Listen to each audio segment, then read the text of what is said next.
오늘 전할 말씀은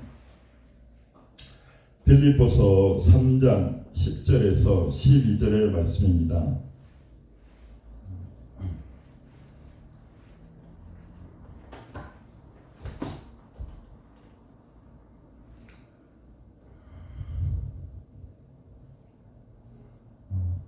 다 찾으셨으면 다 같이 합독 이렇게 하시겠습니다. 내가 그리스도와 그 부활의 권능과 그 고난에 참여함을 알고자 하여 그의 죽으심을 본받아 어떻게 해서든지 죽은 자 가운데서 부활에 이르러 하노니 내가 이미 얻었다 함도 아니요 온전히 이루었다 함도 아니라 오직 내가 그리스도 예수께 잡힌 바 된 그것을 잡으려고 달려가노라. 아멘. 아멘. 오늘 여기 말씀 통해서 이렇게 제목은 주 예수를 믿는 자의 삶이라는 제목으로 말씀을 드리겠습니다. 빌립보서 1장 30절에 이런 말씀이 있습니다. 그리스도를 위하여 너희에게 은혜를 주신 것은 다만 그를 믿을 뿐 아니라 또한 그를 위하여 고난도 받게 하려 하심이라. 이런 말씀이 있고요. 예수님을 믿는다는 것은 주로서 따른다는 것을 의미합니다.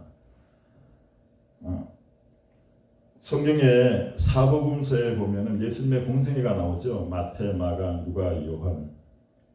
그 사복음서가 그거 보면은 예수님의 생애와 또한 예수님이 부르신 그 제자들의 그 모습이 나오고 있습니다. 그래서 그 사복음서를 그 바탕으로 예수님을 믿는 자의 삶이라는 그러한 것을 이렇게 말씀드리고자 합니다. 마태복음 4장 18절에서 22절에 보면은 갈릴리 해변에 다니시다가 두 형제 곧 베드로라는 시몬과 그의 형제 안드레가 바다에 금을 던지는 것을 보시니 그들은 어부라. 말씀하시되 나를 따라오라. 내가 너희를 사람을 낚는 어부가 되게 하리라 하시니 그들이 곧 그물을 버려두고 예수를 따르니라. 거기서 더 가시다가 다른 두 형제 곧 세베대 아들 야고보와 그의 형제 요한이 그의 아버지 세베대와 함께 그물 깁는 것을 보시고 부르시니 그들이 곧 배와 아버지를 버려두고 예수를 따르니라. 이렇듯 예수님을 따른 예수님을 따르는 소위 말하면 이제 제자라고 이렇게 표현을 해요. 제자하고 군중하고는 또 이렇게 틀려요. 개념이 무리하고는 예수님을 따르는 자들을 제자라 그러거든요. 예수님께서 이렇게 제자를 부르셔요. 그리고 이제 예수님은 누구신가 하면은 육신을 입고 이 땅에 오신 하나님의 말씀이시고 하나님이세요. 성자 하나님. 이분이 예수님이신데 그렇기 때문에 예수님을 따르는 거예요. 네, 이분의 그 하나님 말씀이기 때문에 그리고 하나님이시기 때문에 우리가 그분을 따르는 거예요. 다른 이유가 없어요. 그리고 그냥 하나님 사람은 따르는 게 아니고 그분은 하나님의 말씀이고 하나님이시기 때문에 우리가 이렇게 따르는 거예요. 그래서 요한복음 1장 1절에 보면 태초에 말씀이 계시니라. 이 말씀이 하나님과 함께 계시니 이 말씀은 곧 하나님이시니라. 이런 말씀이 있고요. 예수님을 따르는 것은 하나님의 말씀을 따르는 거예요. 하나님의 말씀을. 즉 하나님을 따르는 그런 그 의미거든요. 하나님을 따르는 것이에요. 그리고 예수님은 제자들을 사역의 행정으로 또 이렇게 인도하셔요. 제자들을 데리고 예수님이 이렇게 오셔갖고 이제 그 하신 일, 공생에 하신 일들 있잖아요. 착한 일, 귀신을 쫓고 병자고 치고 권능을 행하고 그리고 말씀을 가르치고 천국 복음을 전하시고 이런 모든 그 일 가운데 제자들 항상 이렇게 같이 이렇게 데리고 다니셔요. 이 말은 의미한 게 뭐냐면은 우리가 예수님을 믿는다는 것은 예수님을 따른다는 것은 그러한 사역 현장 가운데 우리가 있게 된다는 거예요. 예수님이 그렇게 이끄신다는 거예요. 아버지. 마태복음 4장 23절에 예수께서 온 갈릴리에 돌아다니셔서 그들의 현장에서 가르치시며 천국 복음을 전파하신 백성 중에 모든 병과 모든 약한 것을 고치시니 또한 제자들에게 이제 천국 복음을 가르치세요. 제자들에게. 예수님은 그 제자들에게 말씀을 먼저 가르쳐 주셔요. 왜냐하면 그들이 그래야지 듣고 깨닫고 그들 또한 전해야 되잖아요. 그렇기 때문에 예수님께 먼저 그들이 배워요. 예, 보면은 예수께서 물을 보시고 산에 올라가 앉으시니 제자들도 이렇게 나와온지라 그러면서 이제 입을 열어 가르쳐 이르시되 이게 이제 유명한 산상수훈의 그 말씀인데요. 그러면서 이제 그 교훈들을 이렇게 가르쳐 주세요. 그리고 따로 이렇게 군중들하고 이렇게 있을 때 이제 제자라고 같이 이렇게 말씀 나가시는데 제자들이 미처 못 깨달은 부분들은 따로 예수님 이렇게 있을 때에 물어봐요 제자들이. 주님 이렇게 그게 무슨 의미인가? 주로 이제 대표적으로 뭐 10불인지 이런 거 있잖아요. 물어봐요. 그러면은 예수님 또 자세하게 이렇게 가르쳐 주세요. 이게 예수님을 믿는 자의, 예수님을 따르는 자들의 그 모습이에요. 네. 그리고 이제 마태복음 10장 1절로 예수께서 그의 12 제자를 부르사 더러운 귀신을 쫓아내며 모든 병과 모든 약한 것을 고치는 권능을 주시니라. 이제 그러면서 이제 파송하시죠. 가서 너희들 이렇게 고쳐라. 그러면서 이렇게 귀신을 쫓아내고 이렇게 하라고 예수님이 하신 일을 이렇게 하라고 이렇게 보내셔요. 왜냐하면 그때는 예수님이 육신으로 이 땅에 오셨기 때문에 예수님 혼자서 이렇게 다니고 하시기가 할 일 너무 많은데 너무 안 되는 거예요. 그렇잖아요. 그죠? 한계가 있잖아요. 그러니까 이제 그 제자를 보내는 거예요. 근데 이게 이제 성령께서 오시고 나면 이제 그게 성령을 통해 예수님 우리와 함께 하시거든요. 그럼 각 사람에게 이제 이런 일이 이제 나타나게 돼요. 이런 일 가운데. 그리고 예수님과 제자들을 통하여 엄청난 기적과 이적이 일어납니다. 수많은 군중들이 예수님을 따르며 많은 무리들이 예수님이 삶의 현장에서는 많은 무리들이 이렇게 군중들이 이렇게 막 엄청나게 많았어요. 소위 말해서 막 금방 막 예루살렘 막 완전히 막 전복될 것 같은. 소위 말해서 막 사람들이 다른 사람들이 너무 많으니까 막 발칵 뒤집는 거예요. 소위 말해서 그 예루살렘이. 그러한 어떤 일들이 막 벌어진 거예요.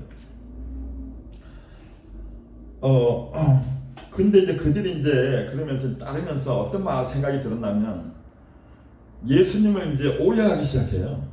그들의 어떤 그 육신적인 생각, 하나님의 깊은 뜻을 모르고 이게 이제 여러 부분에서 참 주의할 부분이 있어요. 우리가 예수님을 믿으면서도 하나님의 뜻을 오해할 수가 있어요.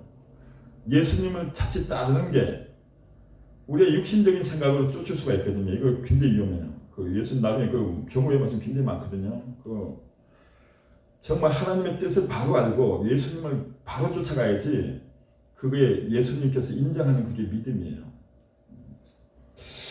근데 이들의 마음에 이제 막 이런 기적과 이적이 막 생겨나니까 어떤 이제 희망의 불씨가 이제 타오르고 이분이 우리를 로마의 앞에서 그 당시 이제 그 삶에 억압받고 있었거든요. 로마의 어떤 그런 압제 속에서. 그러니까 뭔가 이렇게 해방되고자 하는 그들의 그 욕망이 있었어요. 우리가 이런 공고한 삶으로부터 뭔가 해방시켜 줄 분. 메시아로, 정치적인 메시아. 왕. 어떤 그 힘있는 왕으로 오신 분 아닌가. 이런 기대감이 있었어요, 그들이요. 신전 제자들도 그래. 그래서 예수님 앞에 이렇게 그 12제자가 누가 크냐고 막 그 자리 다툼 막 해요. 저자의 어머니가 여기 찾아와 그런 일이 있거든요. 하나는 주의 나라 임할 때 우편에 좌편에 앉게 해달라고 막 그래요. 예수님 너희가 보는 것은 너희가 알지 못하는 거다. 뭐 그래서 의미심장한 얘기를 또 하셔보세요. 그렇듯이 아직도 이 제자들이 그 예수님에 대해서 바로 이해를 못하는 거예요. 심지어는 예수님의 수제자인 베드로 가장 가까이서 따랐던 그 수제자라 그러거든요. 베드로까지도 어떻게 생각했냐면 마태복음 16장 17절에서 20절까지 좀 보겠습니다. 맞습니다.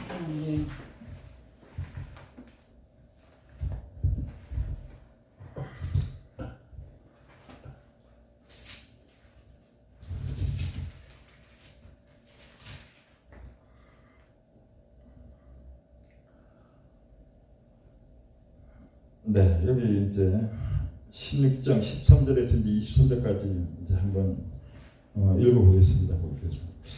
예수께서 빌립보 가이사라 지방에 이르러 제자들이 물어 이르시되 사람들이 인자를 누구라 하느냐 그렇게 물어봤어요. 그러니까 이제 그들이 대답하기 더러는 세례 요한, 더러는 엘리야, 어떤 이는 에라미야 선자 중에 하나라고 이렇게 얘기합니다. 그러니까 예수님이 또 궁금 너희는 그러면 나를 누구라고 하느냐. 제자들 그 따르는 제자들한테 가장 가까이 따른 제자한테 이렇게 물어봤어요. 너희는 나를 누구라 하느냐. 그러니까 그 중에 이제 시몬 베드로가 대답하여 이르되 주는 그리스도시요 살아계신 하나님의 아들이십니다. 이렇게 대답했어요. 그러니까 예수님 바요나 시몬아 내가 복이 있도다. 그러면서 이를 내게 알게 한 이는 혈육이 아니요 하늘에 계신 내 아버지신다. 그러니까 하나님께서 이렇게 그 깨닫게 해주셨다는 그런 얘기예요. 또 내가 내게 이르면 너는 베드로다. 그래서 내가 이 반석 위에 내 교회를 세우리니 우리가 개신교 우리 신앙의 그 예수님을 머리로 이제 그 교회가 탄생하는데 교회는 그 부름받은 자의 그 자라는 의미예요. 예수님을 머리로 예수님을 주로 고백한 그 신앙 속에 예수님이 오셔갖고 그 고백하는 그 믿음 가운데 예수님이 오셔서 그 몸을 거쳐 삼으시고 예수님과 한 몸을 이룬 이게 바로 교회예요. 예, 그런 그리고 이제 그 공동체 무리들의 공동체 이게 교회예요. 여기서 내 교회를 세운다 그런 게 이 반석이라는 말은 이 믿음의 고백 위에 내 교회를 세운다는 거예요. 예수님을 바로 고백했거든요. 그 바로 고백하는 그 믿음 위에 교회가 세워지는데 음부의 권세가 이기지 못하리라. 이 믿음이 바로 쓰면은 절대로 음부의 권세가 이게 그 하나님 그 교회를 이기지 못해요. 이거는 왜냐하면 예수님은 승리하셨기 때문에 절대로 이기지 못해요. 그렇게 약속하시는 말씀하시는 거예요. 그리고 천국 예수를 내게 준다는 거예요. 왜냐하면 이게 엄청난 비밀인데 예수님과 연합되어 있으면은 묶고 푸는 권세가 있어요. 네. 왜냐하면 예수님 권세가 그게 권세가 임했기 때문에 그다음 그게 나타나게 돼 있어요. 그래서 그 얘기를 하는 거예요. 땅에서 너희가 무엇이든지 매면 하늘에서 매일 것이고 땅에서 무엇이든지 풀면 하늘에서 풀리리라 이제 이런 말씀을 이제 하시면서 그리고 이때 이제 비로소 제자에게 경고해서 자기가 그리스도인 것을 아무에게도 이르지 말라 하시면서 그리고 이때로부터 예수 그리스도께서 자기가 예루살렘에 올라가 장로들과 전능과 서기관들에게 많은 고난을 받고 죽임을 당하고 제3일에 살아나야 할 것을 제자들에게 비로소 나타내시니 베드로가 예수를 붙들고 이제 항변하게 돼 주여 그리 마옵소서 이를 겪고 죽게 미치지 아니하. 벌써 생각이 이 제자들은 그렇게 예수님은 지금 고난 받고 이제 죽을 것을 얘기하는 거예요. 난 죽으러 왔다. 예수님이 이제 마지막 난 죽으러 왔다고 얘기하는 거예요. 이제 난 올라가서 이제 죽어야 된다. 이게 예수님이 오신 목적이고, 예.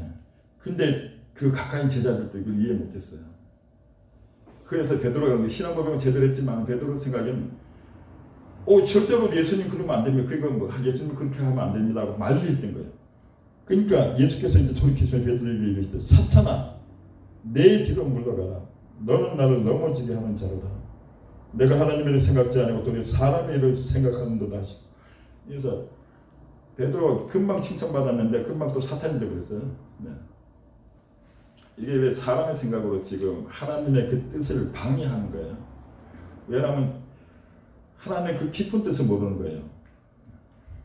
우리가 예수님을 믿는 다음에 이런 오해 굉장히 많아요. 이거 우리가 보면은 믿음 정말 복음 안에서 이렇게 딱 보면은 저건 아닌 것 같은데 저건 뭔가 사람의 생각이 섞였다. 저게 복음인가? 뭐 이런 어떤 이게 분별할 수 있는 그런 것도 이제 눈도 보이고 이 말씀 통해서 이게 분별이 돼요. 그래서 말씀을 먼저 알아야 돼요. 우리가 하나님 말씀, 특히 예수님의 삶에 관해서 믿는 자의 삶, 이 삶이 과연 무엇인가? 우리가 그 모습을 정확히 우리가 봐야지만 그게 아닌 것들은 우리가 이렇게 쳐낼 수가 있어요. 딱딱딱 분별해서 이건 아니다. 이 정도를 걸어갈 수가 있어요.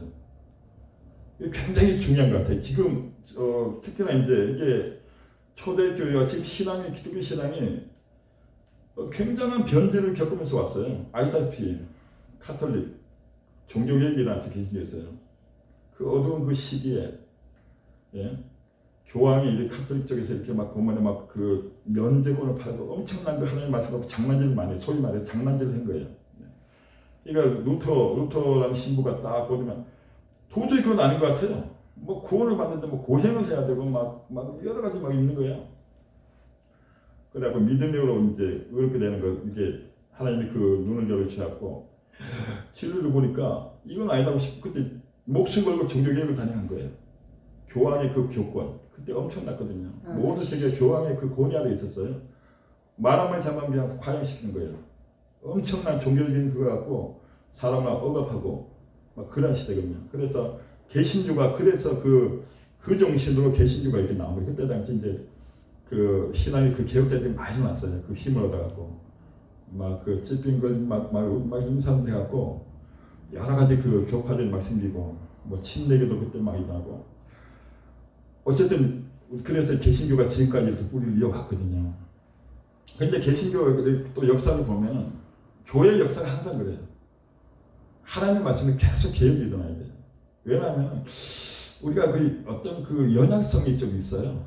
이게 우리가 60년을 읽고 있다 보니까 이 하나님 말씀에 대한 그 이해의 부족도 있고 때로는 이게 빛이 좀 덜 받을 때도 있어요. 그러다 보면 계속적인 개혁. 그래서 지금도 오늘날 교회도 계속 개혁을 외치는 거예요. 개혁해야 된다. 잘못됐다 지금서 막 그런 소리 엄청나게 많이 나와요. 예. 이건 아니다. 이건 거짓. 사도 바울이 갈라디아에서 이 복음에 대해서 얼마나 그 목숨 거는 그 장면 나와요. 그때 이제 율법적인 어떤 그 율법의 의로 이렇게 그 복음을 이거 훼손하려고 하는 그 무리들이 있었어요.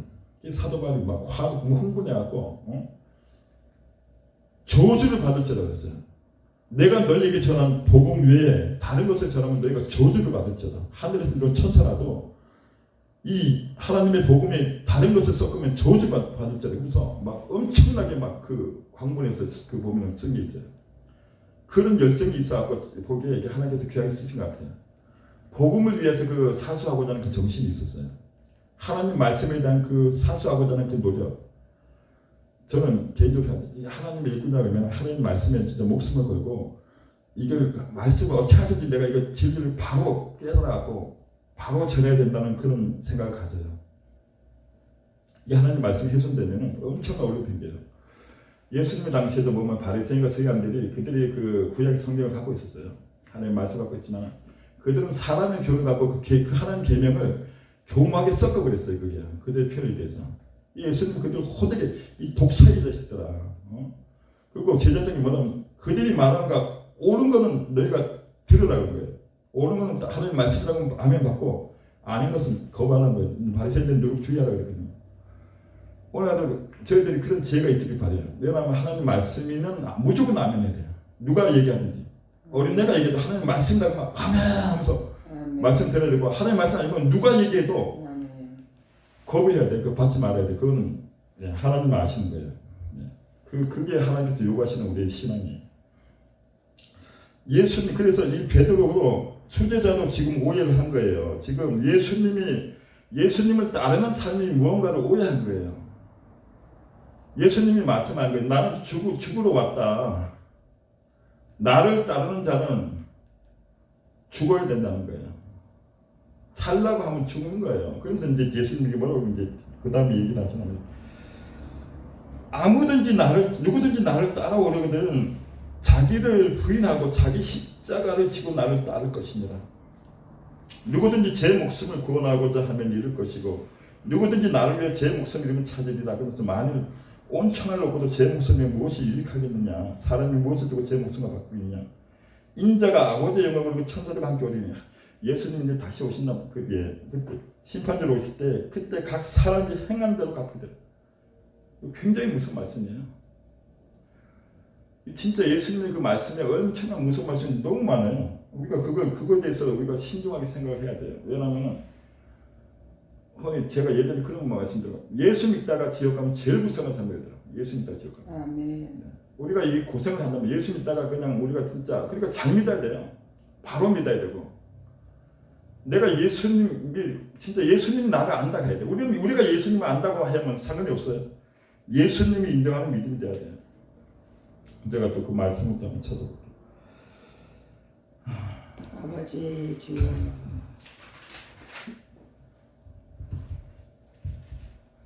마태복음 7장 21절 2절 이건 너무나 유명한 말씀이기 때문에 많이 들려왔고 깊이 생각해야 돼요. 이 부분은요. 나더러 주여 주여 하는 자마다 다 천국에 들어갈 것이 아니고 다만 하늘에 계신 내 아버지의 뜻대로 행하는 자라에 들어가리라. 그날에 많은 사람, 그날에 적은 사람도 아니고 많은 사람이 나더러 그렇게 얘기한대요. 나더러 주여 주여. 우리가 주의 이름을 선지자 노릇하며 교회 지도자 얘기하는 거예요. 주의 이름으로 귀신도 쫓아내고 주의 이름으로 많은 권능을 행하지 아니하였니까 이렇게 얘기한대요. 그때 예수님 뭐라고 얘기했냐거든요. 밝히 말하되 내가 너희를 도무지 알지 못하니 불법을 행하는 자들아 내게서 떠나가라 하리라. 이게 예수님 말씀이에요. 우리 주의해야 돼요. 예수 믿다 지옥 가는 거에 제일 비싼 거. 우리가 예수님 말씀이 진짜 한 구절에 주의해서 예수님의 그 삶이 우리가 믿는 게 뭐 어떻게 믿어야 되는지를 잘 이렇게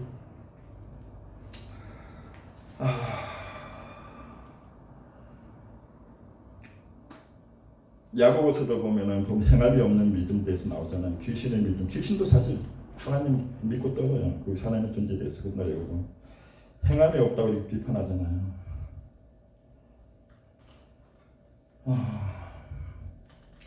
아버지 진짜 우리가 이게 정말 주의해서 저는 제가 깨닫기로는 제가 이렇게 깨달았어요.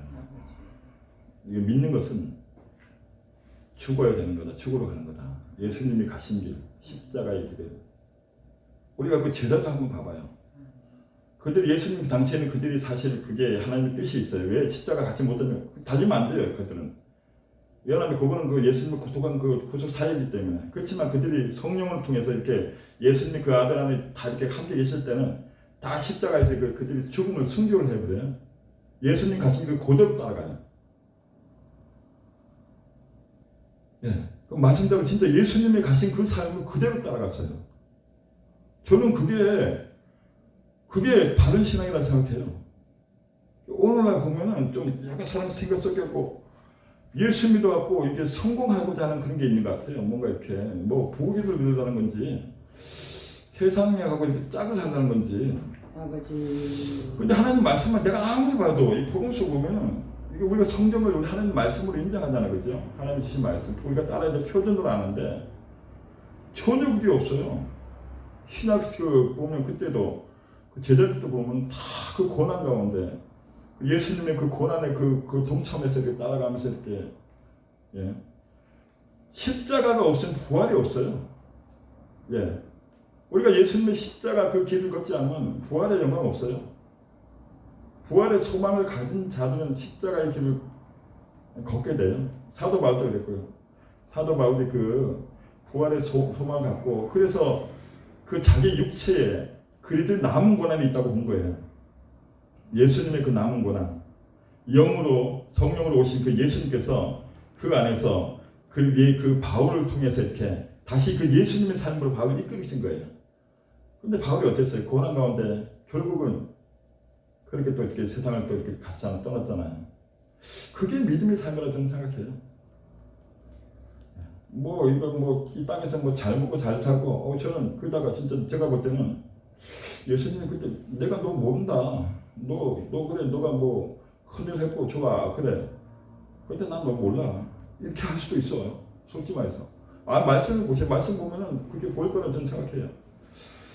그래서 아무쪼록 저와 여러분이 이 하나님의 말씀, 우리가 이제 예수님을 우리가 믿잖아, 그죠? 믿으면서 우리가 진짜로 인정받아야 되지. 정말 그런 비참한 지경에 처하지 않았으면 좋겠어요. 그래서 왜 지금 믿음 메시지를 표현하냐면은 하나님 말씀이 너무 많이 섞인 부분도 있어요. 아까도 얘기했지만 계속 이게 개혁을 해야 돼요.